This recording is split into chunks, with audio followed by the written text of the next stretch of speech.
자람 시리즈 2단계에 오신 여러분들 사랑하며 환영합니다. 오늘 이 시간을 통하여서 또 앞으로의 5주간의 시간을 통하여서 하나님의 언어를 배워가며 또 하나님과 소통하며 나아가시는 여러분들 되셨으면 좋겠습니다. 오늘 2단계 첫 번째 시간을 다루기 전에요. 먼저 저번 주에 다루지 못했던 1단계에서 어떠한 내용들이 있었는지 또 그 부분들을 연결해서 2단계를 함께 진행해 보고자 합니다. 먼저 이러한 질문으로 한번 시작해 보고 싶습니다. 여러분, 기도할 때 가장 힘든 점이 무엇이십니까? 사실 우리는 열심히 기도합니다. 정말 한국 교회처럼 열심히 기도하는 곳도 드물 겁니다. 새벽에 기도하고 또 철야에 기도하고 또 수요일에도 기도하고 사실 아침에도 저녁에도 기도하며 우리는 끊임없이 하나님께 나아갑니다. 그런데 기도하시는 많은 분들이 갖고 계시는 어려움 중에 하나는 무엇이냐면 나는 기도 중에 열심히 이야기를 하고 나는 열심히 말하지만 정작 하나님이 나에게 말씀하시는 것을 잘 모른다라는 겁니다. 분명히 하나님이 나에게 말씀하신 것 같은데 이상하게 하나님의 말씀이 나의 삶 가운데 들리지 않는 것처럼 느껴지죠. 그래서 우리는 대부분 어떻게 생각하게 되냐면 기도의 자리를 통하여서 응답을 경험하는 것이 아닌 나의 삶의 현장에서 내가 기도한 대로 되어지는가 또한 내가 기도한 대로 어떤 일이 일어나는가를 통해 하나님의 응답을 확인하기 시작합니다. 그러니 응답 자체가 기도의 자리를 통해서 나타나는 것이 아닌 삶에 일어나는 일을 통해서 나타나기 때문에 때론 기도하면서 많이 실망하기도 하고 하나님이 나의 기도에 관심이 없으신가라는 생각에 잠기게 되기도 하죠. 그래서 사실 이러한 훈련들이 필요합니다. 이 훈련을 통하여서 기도의 자리를 통해서 하나님이 나에게 어떠한 이야기를 하시는지 또 하나님과 교제하며 나만 이야기를 하는 것이 아닌 하나님과 더 깊은 교제의 자리로 나아갈 수 있도록 여러분들을 또 도와드리고 또 함께 하려고 합니다. 그러니 여러분 포기하지 마시고 끝까지 잘 따라와 주셨으면 좋겠습니다. 사실은 제가 이 자람 시리즈를 만들었던 계기가 있습니다. 제 안에서 이런 고민이 있었는데요. 19년에 제가 일산중심교회에서 청년부를 맡았습니다. 그리고 청년들과 많은 것을 꿈꾸고 또 많은 것을 계획하던 중에 20년에 딱 들어섰을 때 리더 MT 이후에 코로나가 생기기 시작했습니다. 그래서 수련회도 취소되고 또 예배도 드리지 못하고 온라인으로 모든 것이 바뀌게 되었죠. 그런데 사실 대다수의 많은 청년들이 교회 모임과 활동으로 인해서 지쳐하고 있었고 또 이 지침의 시간 속에서 다시금 충전할 수 있는 시간이 될 수 있지 않을까라는 생각 속에서 이 코로나가 마냥 어려운 시간이 되지 않겠구나라는 생각을 했습니다. 그런데 청년들을 만나기 시작하면서 공통적으로 느껴졌던 하나의 이야기는 무엇이냐면 청년들의 신앙이 오히려 회복이 되는 것이 아니라 지쳐가고 있다라는 것을 보게 됩니다. 이상하게 청년들의 신앙이 잘 쉬고 있고 또 모임도 많이 없어서 여유 시간이 있을 것 같은데 오히려 하나님에게서 멀어지는 것처럼 보이기도 하고 청년들의 신앙이 점차적으로 어려운 길을 걸어가고 있는 것을 보게 됩니다. 그래서 제 마음 가운데 이것은 무엇인가 문제가 있지 않을까라는 생각을 하게 되었습니다. 또한 제 마음 가운데 고민이 되었던 부분은 바로 가이드가 없는 부분이었습니다. 사실 대다수의 청년들이 자리를 채우기 위해 헌신합니다. 시스템 속에서 이 자리를 채울 사람이 없다면 돌아가지 않는 이 상황 속에서 누군가가 이 자리를 채워야 되는데 라는 그러한 생각 때문에 많은 청년들이 그 자리를 채워가기 시작합니다. 그런데 문제는 그 자리를 채워가기는 하지만 그 안에서 공급은 너무나도 부족하고 또 사람들은 세워지지 않고 하는 그런 어려움 또한 대부분의 교회 안에서는 새가족반 이후에 셀 안으로 들어가게 됩니다. 그런데 셀 안에는 다양한 신앙을 가진 사람들이 많죠. 그러니 그 안에서 살아남기 위한 신앙의 여정을 걸어갈 수밖에 없는 겁니다. 가이드가 특별하게 없고 제시되어 있지 않기 때문에 눈치를 보며 또한 상황에 맞춰서 알아서 신앙의 여정들을 걸어가야 하는 그런 처지에 놓여 있는 분들이 많다라는 겁니다. 제 안에서는 이런 고민이 있었습니다. 과연 어떻게 신앙이 회복될까? 어떻게 하면 우리들의 신앙이 더욱더 굳건하게 더욱더 성숙한 신앙으로 갈 수 있을까를 고민을 하다가 바로 자람 시리즈를 만들게 된 것입니다. 여러분, 자람 시리즈라는 것은 무엇이냐면 우리들의 성장 과정처럼 어린아이가 곧바로 성인이 되지 않고 철저하게 성장 과정들을 거쳐가는 것처럼 우리의 영적인 신앙의 여정에도 이런 성장 과정이 있지 않을까? 그리고 그 성장 과정에 따른 훈련의 방법들, 또 필요한 부분들 제시해야 되지 않을까라는 고민과 생각 속에서 기도하면서 어느 날 제 안에 하나님이 주신 아이디어였습니다. 그래서 그 새벽에 제가 적었던 부분이 바로 여러분들의 책자에 있는 이 부분입니다. 이렇게 태어나기부터 시작해서 조금씩 적어가면서 우리들의 육신의 태어남 속에서는 무슨 주제가 있고 또 말 배우는 거에서는 어떤 주제가 있고 그러한 부분들을 하나하나씩 기도하면서 쓰기 시작했습니다. 그래서 탄생한 게 바로 이 자람 시리즈입니다. 그렇다면 오늘 자람 시리즈 1단계를 한번 요약을 간단하게 해드리겠습니다. 자람 시리즈 1단계는 0에서 12개월 사이 아이가 겪게 되는 그 이슈들을 우리의 신앙과 접목한 이야기입니다. 신앙이 자라난다는 것은 과연 어떠한 의미를 가지고 있을까? 다양한 생각들을 많이 하실 겁니다. 그런데 이 책에서 추구하고 있고 이 책에서 지향하고 있는 자라난다라는 의미는 무엇이냐면 우리들의 육신과도 연결이 되어 있습니다. 사실 태어나서 얼마 지나지 않은 아이는 걸어 다닐 수도 없습니다. 12개월 정도 된 아이는 걷기는 걷지만 자주 넘어집니다. 그러나 성장하면 성장할수록 넘어짐이 점차적으로 적어지죠. 흔들림이 적어진다라는 겁니다.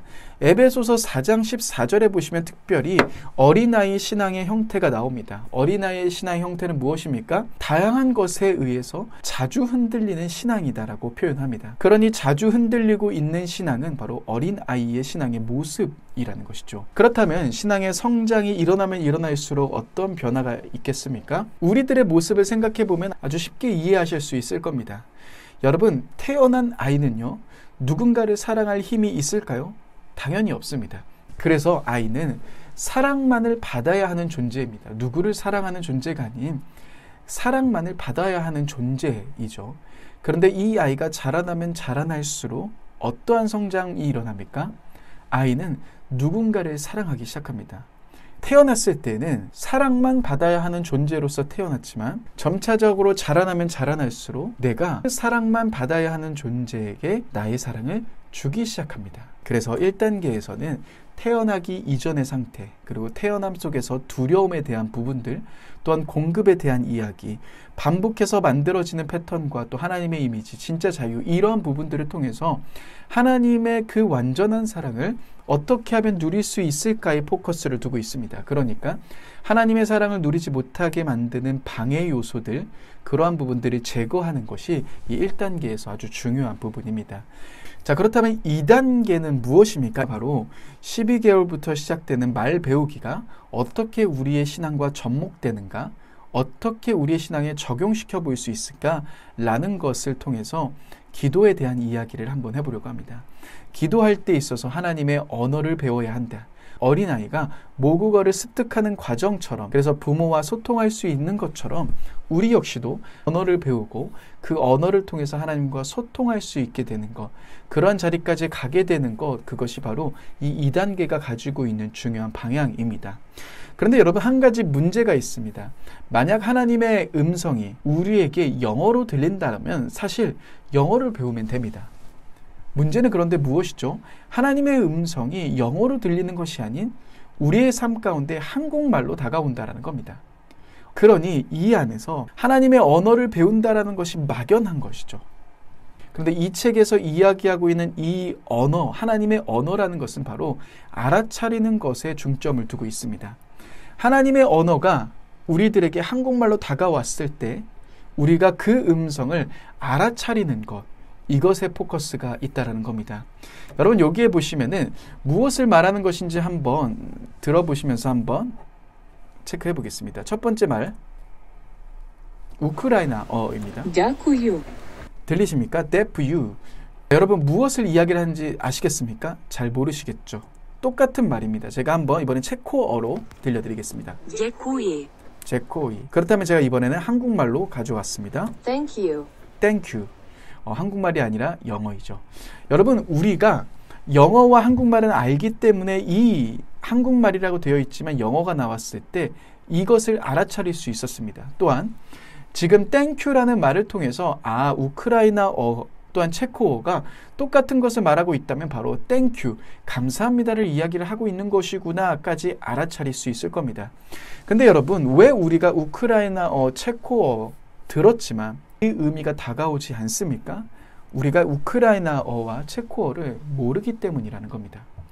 알면 그 언어가 들리지만 모르면 그 언어가 들리지 않는다라는 거죠.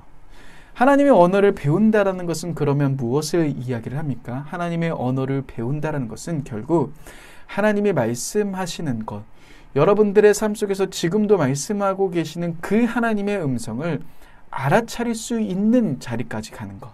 하나님의 언어를 배워서 하나님이 나에게 다가오시고 하나님이 나에게 말씀하시는 그 음성을 알아차리고 반응할 수 있는 것, 그리고 하나님과 소통하는 자리로 가게 되는 것, 바로 그것을 목표로 삼고 여러분 이번 과를 진행하시면 되겠습니다. 자, 그렇다면 오늘 2-1로 한번 이제 들어가 보려고 하는데요. 바로 언어를 배우기 이전, 그리고 부제로는 뒤바뀐 언어입니다.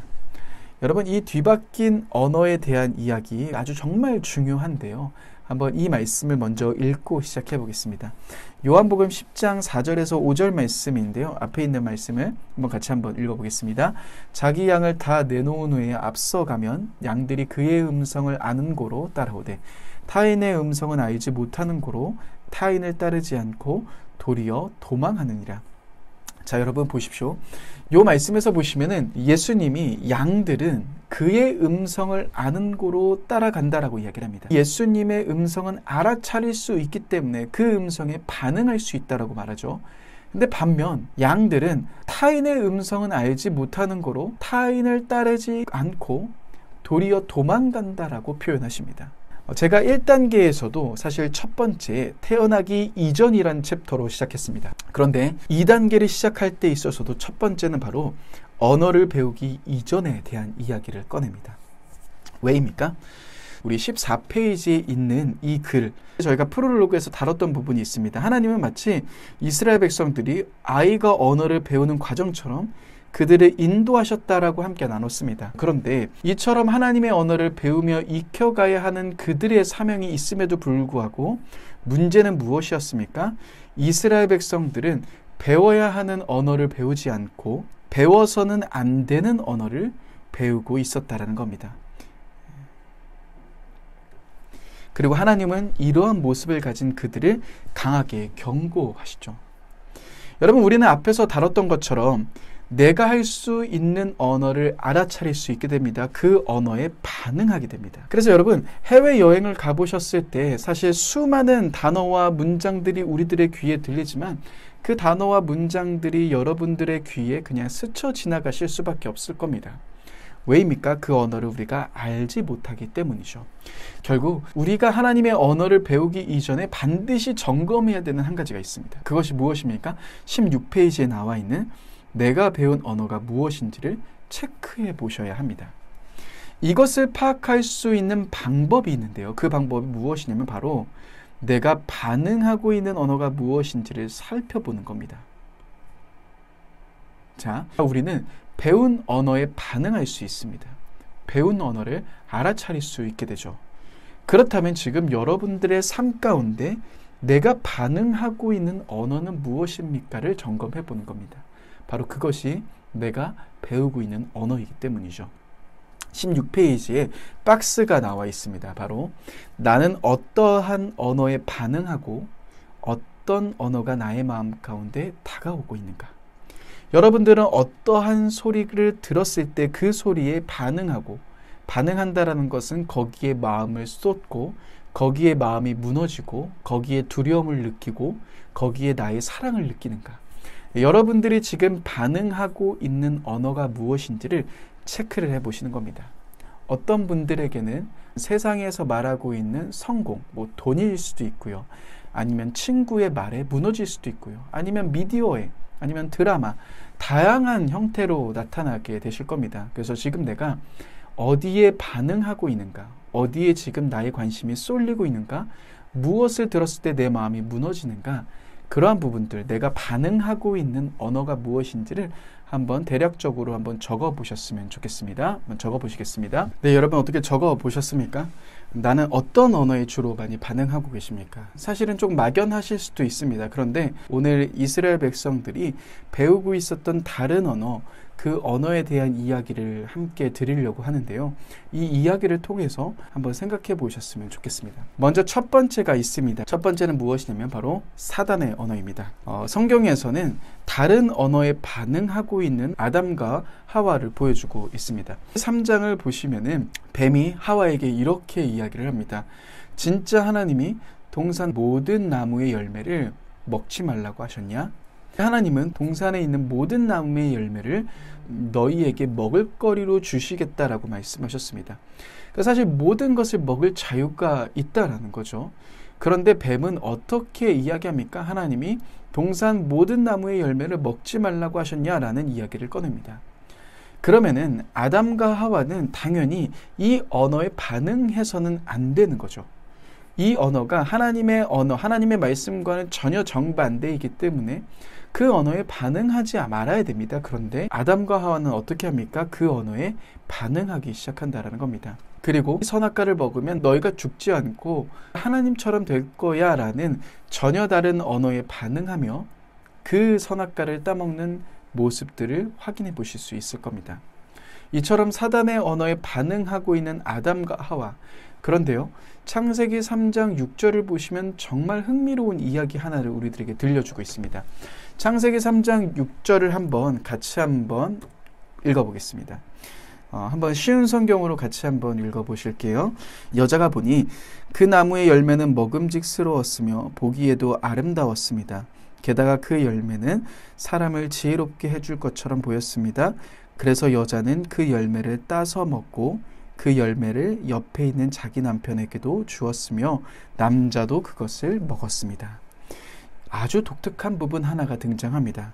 여러분, 뱀의 언어, 사단의 언어에 따라가고 그 언어에 반응하고 그 언어를 배우기 시작한 하와는 어떠한 현상이 일어나는 것을 경험합니까? 이 말씀에 보시면은 그 나무의 열매를 본즉 먹음직스러웠으며 보기에도 아름다웠다라고 이야기합니다. 또한 그 열매가 사람을 지혜롭게 해줄 것처럼 보였다라고 말하죠. 뱀의 언어를 따라가니 어떤 변화가 생긴 겁니까? 바로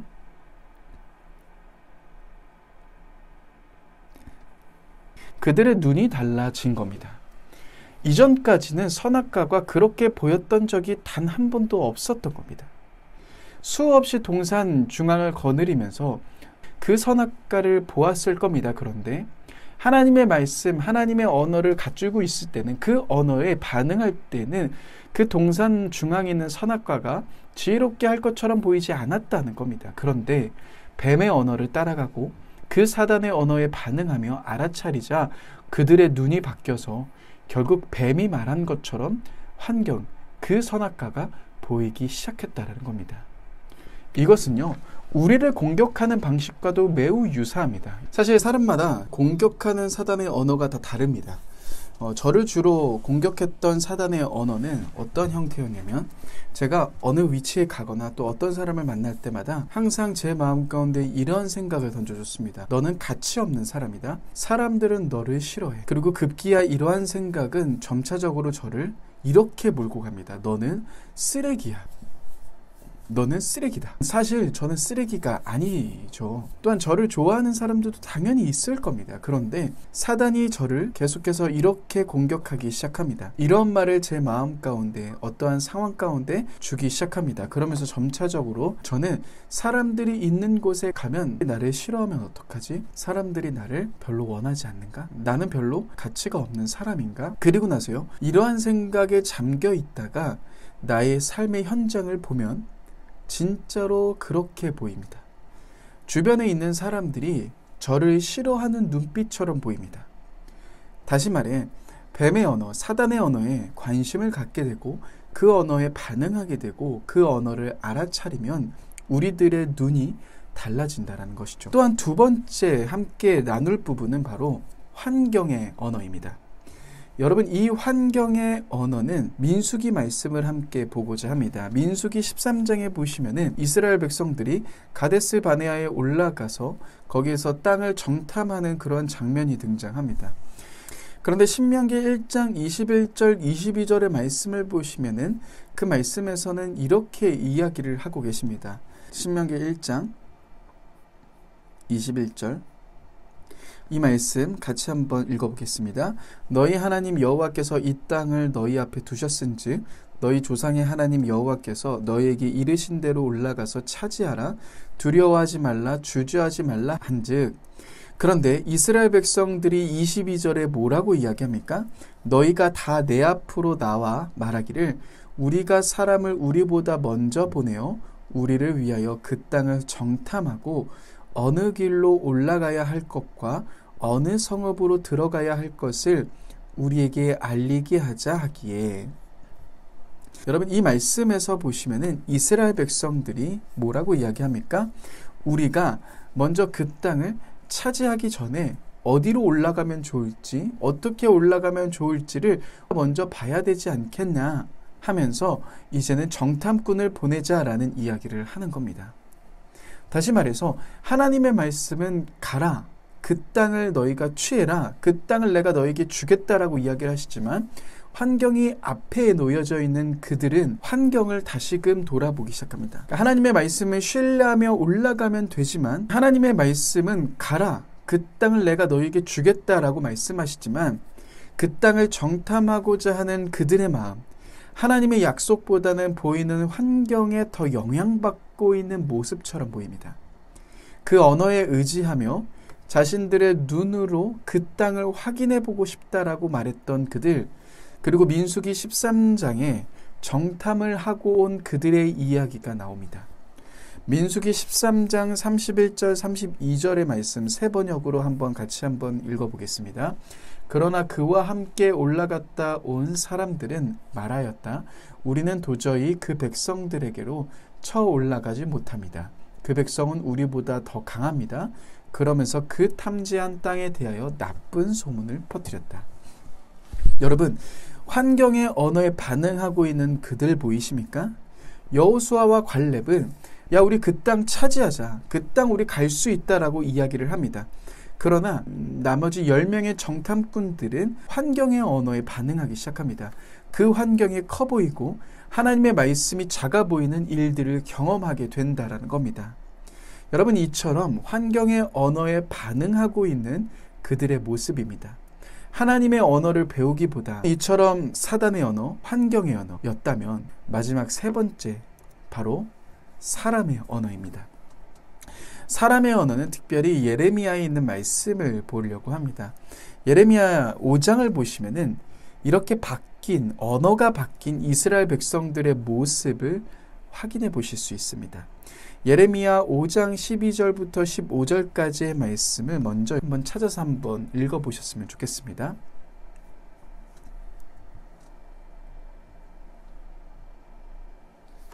여러분, 읽어보셨습니까? 이 말씀에서 보시면 이스라엘 백성들의 언어가 뒤바뀌어 있는 것이 보이실 겁니다. 백성들은 12절에서 이렇게 이야기를 합니다. 하나님은 무관심한 분이야. 하나님은 우리에게 어떠한 재앙도, 어떠한 복도, 어떠한 어려움도 주시지 않아 라는 이야기를 합니다. 여러분, 너무 이상하지 않습니까? 하나님은 단 한 번도 성경 어디에도 그들에게 무관심하다라고 이야기하시지 않으셨습니다.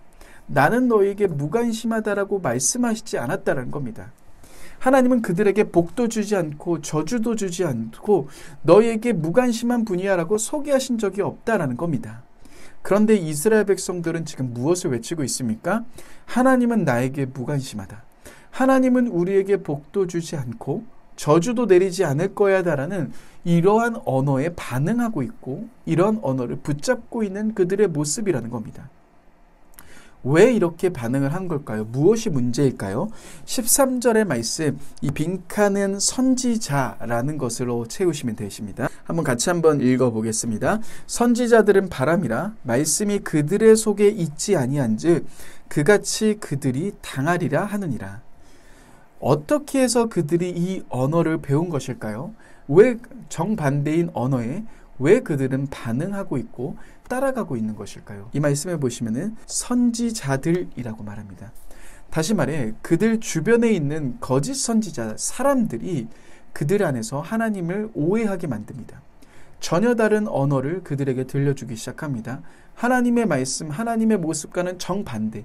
하나님은 너희에게 관심 없고 무관심하고 복도 주지 않고 저주도 내리지 않아라는 이런 어처구니 없는 그 언어를 계속적으로 가르치기 시작한 겁니다. 그리고 이스라엘 백성들은 이처럼 이러한 선지자 사람들의 말에 관심 가지기 시작하고 그 언어를 배우기 시작한다는 겁니다. 여러분, 알아차려야 하는 하나님의 언어, 하나님의 음성에는 반응하지 않은 채 이처럼 사람들의 말에 속아 전혀 다른 언어에 반응하고 있는 이스라엘 백성들.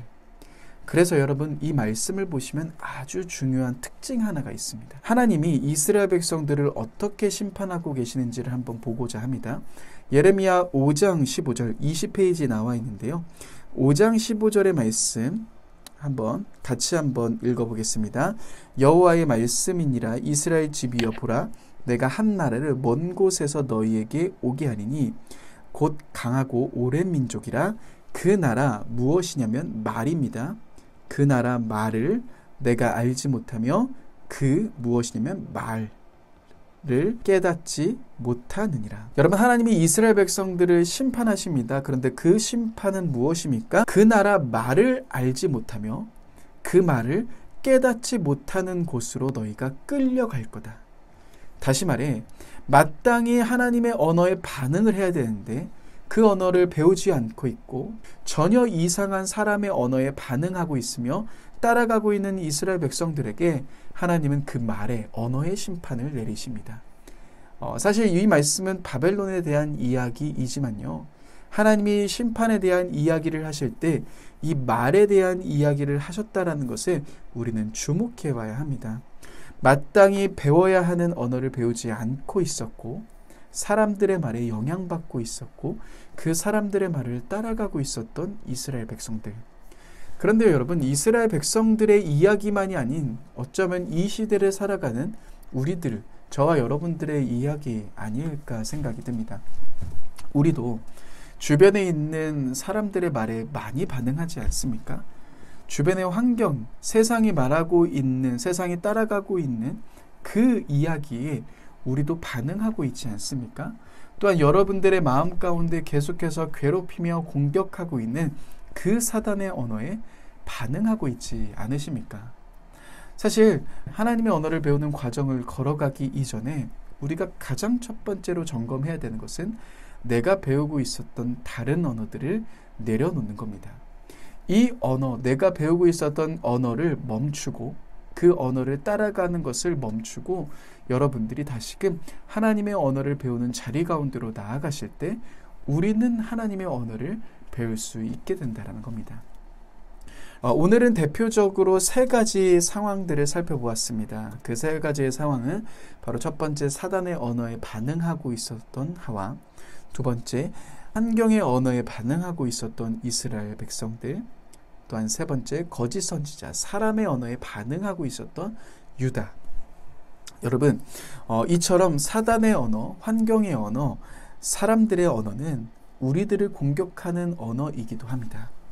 그래서 이번 한 주는 내가 배우고 있었던 언어들을 점검해 보는 시간들을 가지려고 합니다. 22페이지에 보시면 워크북이 있습니다. 아래 보시면은 아래 내용을 깊이 생각해 보며 적어 보시겠습니다라는 부분이 있으시죠. 3번의 시간을 정하시면 되십니다. 매일매일 하는 것은 앞으로 이제는 계속 할 거기 때문에요. 이번 한 주는 여러분들이 3번의 기도의 시간들을 가지시는데요. 내가 영향받고 있는 사단의 언어는 무엇이 있는가 적어 보시는 겁니다. 또한 내가 영향받고 있는 환경의 언어는 무엇이 있는가 적어 보시는 거고요. 내가 영향받고 있는 사람들의 말은 무엇이 있는가를 적어 보시는 겁니다. 그런데 주의사항 하나가 있습니다. 찬양을 틀어놓고 하셔야 됩니다. 왜냐하면은 우리가 그냥 생각을 하다 보면은 오히려 사단의 생각이 더 우리들의 마음을 사로잡게 됩니다. 오히려 환경의 언어가 더 크게 느껴지실 겁니다. 사람의 언어에 더 많이 반응하게 될 겁니다. 좌절하게 되고 넘어지게 되실 겁니다. 그래서 반드시 기도, 찬양 영상을 틀어놓고 이 기도의 시간들을 가지시는 것이 필요합니다. 기도하시면서 하나님, 나를 공격하는 사단의 언어는 무엇이 있습니까? 내 마음 가운데 깨닫게 하여 달라고 기도하시면서 잠잠히 하나님이 어떻게 인도하시는지, 여러분들의 마음 가운데 어떠한 생각들이 떠오르는지를 적어보시면 되십니다. 이렇게 하루하루, 그래서 3번의 기도의 시간들을 가지시고 그 다음번 강의 때 먼저 이 부분들을 점검하고 나누면서 시작하려고 합니다. 사실 이 챕터가 정말 중요한 챕터입니다. 왜냐하면 앞으로 여러분들이 하나님의 음성을 듣는 자리 가운데로 계속 나아가시고 또 하나님의 언어를 배우려고 하실 때마다 사단이, 환경이, 사람의 언어가 끊임없이 여러분들의 마음을 무너지게 할 것이기 때문입니다. 그런 언어가 왔을 때 지금 또다시 환경의 언어로, 사단의 언어로, 또한 사람의 언어로 지금 나를 무너지게 하는 거구나라는 것을 파악하실 수 있으시기에 이 부분들은 꼭 점검하시고 꼭 기도하시면서 적어보시는 것이 필요하십니다. 3번의 기도의 시간 잘 부탁드리고요. 기도 영상은 유튜브 채널 안에 있는 피아노 반주 그 영상을 통해서 확인해 보시면 되십니다. 네, 오늘도 너무 수고하셨고 다음 주 함께하기, 진짜 하나님의 마음이 무엇인지를 배우는 시간들을 가지겠습니다. 오늘도 수고하셨습니다.